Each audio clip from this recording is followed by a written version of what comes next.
అక్బర్, బీర్బల్ కథలు. ఒకసారి బీర్బల్ ఆస్థానానికి చాలా ఆలస్యంగా వస్తాడు.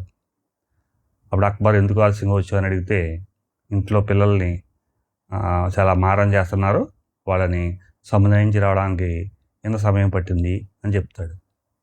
ఏంటి పిల్లలు నువ్వు ఆ మాత్రం కంట్రోల్ చేసుకోలేకపోతున్నావా, నీ పిల్లల్ని సముదాయించలేకపోతున్నావా అంటే, లేదండి పిల్లల్ని వాళ్ళని తృప్తిపరచడం చాలా కష్టమండి అంటాడు. నువ్వన్నీ ఎలాగ చెప్తావు, ఇక్కడ కోర్టులో రుజువు చేయమని చెప్తాడు. సరేనండి, నేను పిల్లవాళ్ళ ఉంటాను, మీరు తండ్రిలా ఉండండి అని చెప్తాడు. అక్బర్ ఒప్పుకుంటాడు. బీర్బల్లో ఏడవడం మొదలు పెడతాడు. ఏం కావాలి నీకు అని అడుగుతాడు. నాకు ఒక కుండ కావాలంటాడు. కుండ అంటేనే రాజుగారు కుండ తెప్పిస్తారు. ఇంకా ఏడుస్తుంటాడు. ఏమయ్యా నీకు కుండ తెప్పించాం కదా, ఎందుకు ఏడుస్తుంటే, నాకు ఏనుగు కావాలంటాడు. ఏనుగు కావాలా అని వెంటనే ఏనుగు తెప్పిస్తాడు. నీ కుండ తెప్పించాను, ఏనుగు తెప్పించాను, ఆడుకో అంటాడు.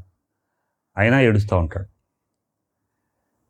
నీకు రెండూ తెప్పించాను కదా, ఇంకెందుకు ఏడుస్తావు అంటే, నాకు ఈ ఏనుగుని ఈ కుండలో పెట్టండి అంటాడు.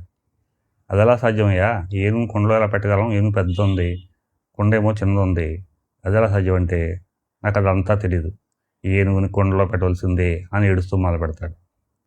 అప్పుడు అక్బర్కి అర్థమవుతుంది, అవును కదా, పిల్లలు ఎలాగే మారం చేస్తూ ఉంటారో వాళ్ళని సమాధానపరచడం చాలా కష్టమని తెలుసుకుంటాడు.